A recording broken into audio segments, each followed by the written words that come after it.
Hey guys, hey gamers. Today I'm going to be explaining tones and shit. It's useful if you're like dumbass doesn't know what keys do. You have these notes. The white keys are labeled C, D, E, F, G, A, B, C. If you start from A, then it's A, B, C, D, E, F, G. A, the note labeled A4 is toned to 440 Hz, so that means that the frequency of the note oscillates 440 times a second. If we check this with an EQ, you can see, I'm just gonna play A. You can see these peaks right here. If we click on key and then check A4, you can see that this is this frequency. So this is the root pitch of the note. I'm not sure how we call it. Then you have a frequency here. I'm guessing this is half of the other one because that would mean it's pretty harmonic. At 220 Hz it's more of bassy frequency. Then there are also a lot of more harmonics. There are a lot more harmonics. If you just double the frequency, and there is also one at E4, I believe, and a lot of other frequencies you can see at the bottom. So it's quite dirty, which gives it a distinct piano sound. Anyway, this register is called an octave register, which means every time you go up to the next C, you go up one octave, or I believe 12 semitones. Each semitone is the same distance apart. The frequency is multiplied by the 12th root of 2, which means that it takes 12 multiplications to double the frequency to the next note. This applies to every other note. So this is the double of this one, and this is the double of the previous one. You can see each octave is labeled with a number. And okay, so we choose a root note. Let's say it's C4. This is called the tonic. And then we simply go up all the white keys. So two semitones, or one whole step, or two half steps. A lot of way of saying these things. Or one major second, I think. Which just means that you go up from the first note of the major. I will explain it later. So, you go up 2 half notes, and then another 2 semitones, and then 1 semitone, 2 semitones, 2 semitones, 2 semitones, 1 semitone, which gives you the C major scale. If you take the third note and lower it by half, and also take the 7th and 6th note and lower it by half, you get what is called the C minor chord, C minor scale. Switching between these will sound pretty natural to the ear, not too jarring at least. You can hear that there is not that big of a clash between them. If you do weird stuff like this, then there will be a much bigger clash. If you use only the white keys, starting from A, you also get the A minor key, which is a bit darker than the major key. However, just because it's darker doesn't mean it's more sad, because you can write sad songs with a major key and happy songs with a minor key. The major difference is just the chord structure. If you keep these distances, you can see that we have the same notes as before for the C minor. And you can do this for every single key. You can get the minor key for its root note. And then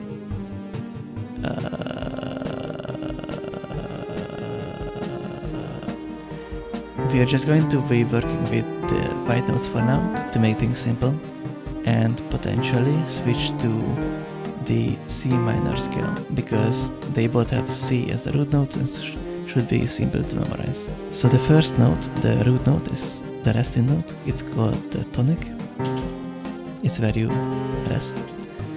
Then you have the super tonic.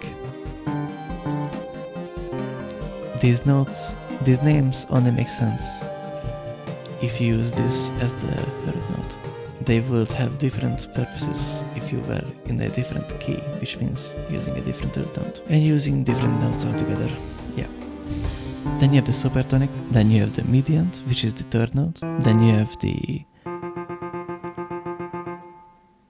subdominant, dominant, submediant, and the leading note.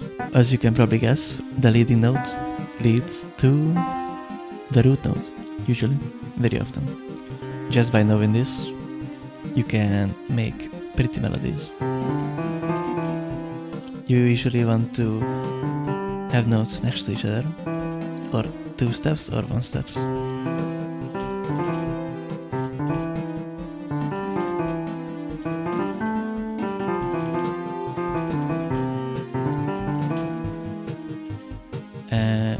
You usually want to have, why am I keep saying usually?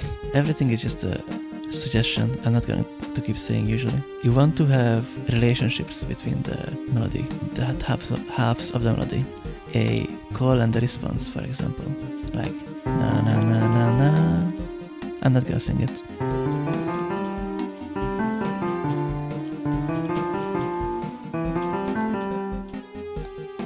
You can kind of feel how those are related. If you want to write a minor melody, then you simply use C as the root, the resting note, and just use these black notes. We just flatten this. Flattening means just going down 1 semitone, and we also flatten these.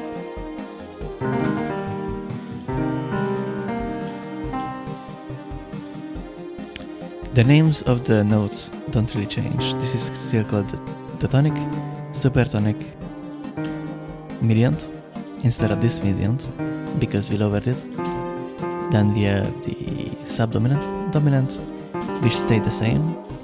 Notice how these stay the same in both minor and major versions.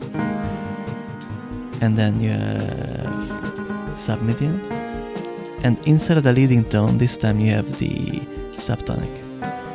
The difference is simply that the leading note is half a note below the tonic, and the subtonic is 2 half notes, so it's not that strong of a pull.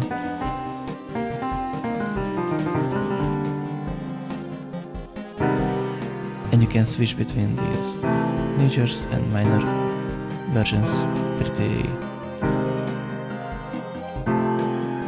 pretty easily. There is not much of a clash. Just to make sure you understand, you can have the same song in a different key, and it will mostly feel the same, aside from the timbre of the instruments. You only hear them different because of the relationship between the keys.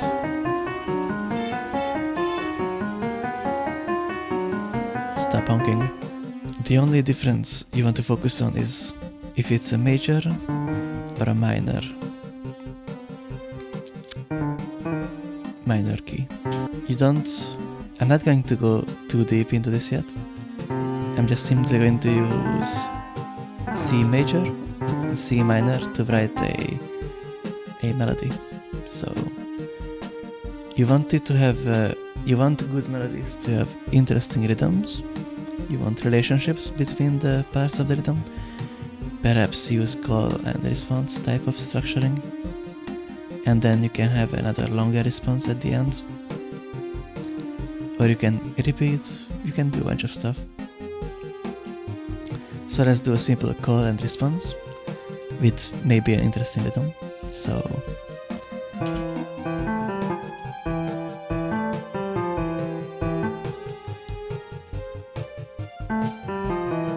and now let's do a response. You can see that they both resolve to the same note, both have the same beginning, they are related. It's a simple call and response.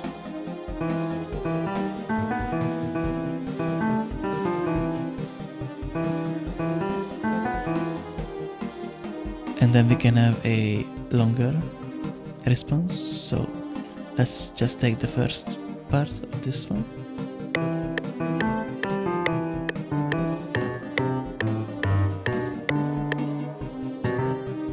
You can kind of see how this is just a long response to this section, and this is a response to this section. So it's just a simple way to make it related. And if this is too simple for you, you can add some fancy stuff, like for example, put a small baby note below this note to add some extra flair.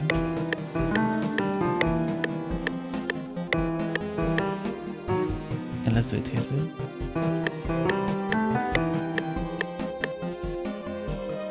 You can also break this up.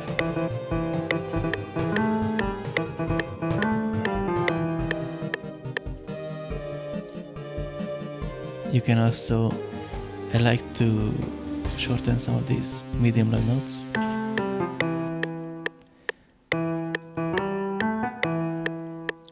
So the higher you have on the vertical scale and the better your rhythm, the better the relationships, the better your melody is going to be. Also keep in mind that higher notes are given more emphasis in the song, so they seem more important.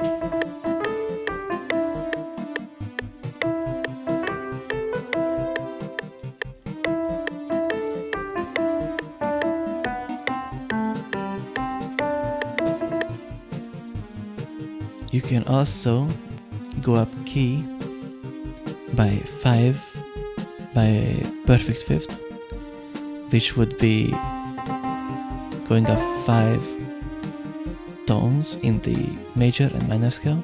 So 1, 2, 3, wait down. You go 1, 2, 3, 4, 5. Because you can this one for some reason. I don't know. It's weird for me because I'm a programmer. And which is going to be 1, 2, 3, 4, 5, 6, 7 semitones up. And what this is going to do is move us to a different key. And because keys that are a perfect fifth apart only differ in a single sharpening or flattening, this is going to feel very related and won't be really out of place.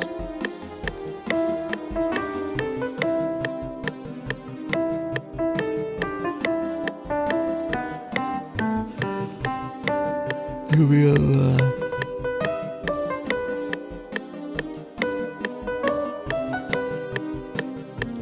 I will get more into this when we get to the circle of fifths.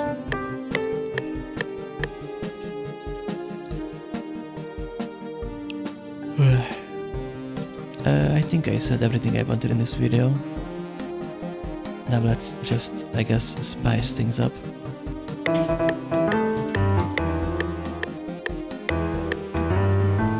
Just to make sure you understand that, you know, this is not like useless. I'm going to use FPC because I like to use these simple drums.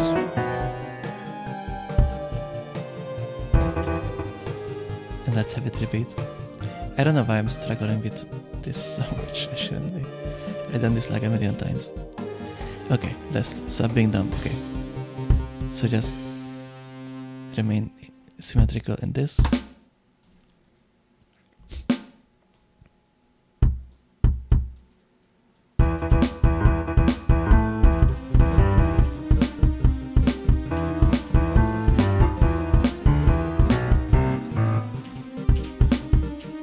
Okay. I'm stopping them now, and then we can change the velocity of these, which just means that some notes are hit stronger.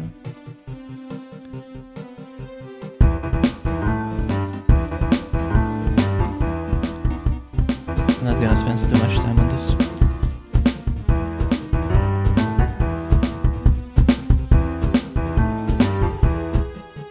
And then once you have the beat down, you can use all these bells and stuff for noise. I like to use the toms for transitions. So just let's add some of these. A bit too loud. A bit too much in my opinion.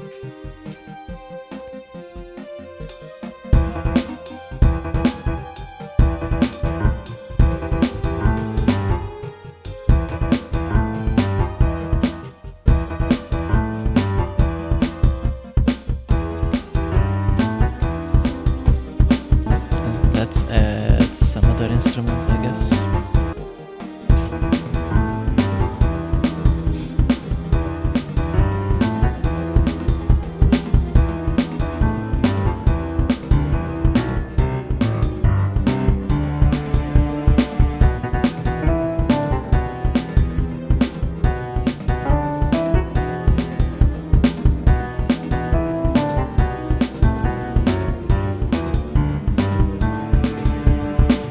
No idea why is this string so much louder than the other ones. I'm just gonna accept it. But yeah, bye.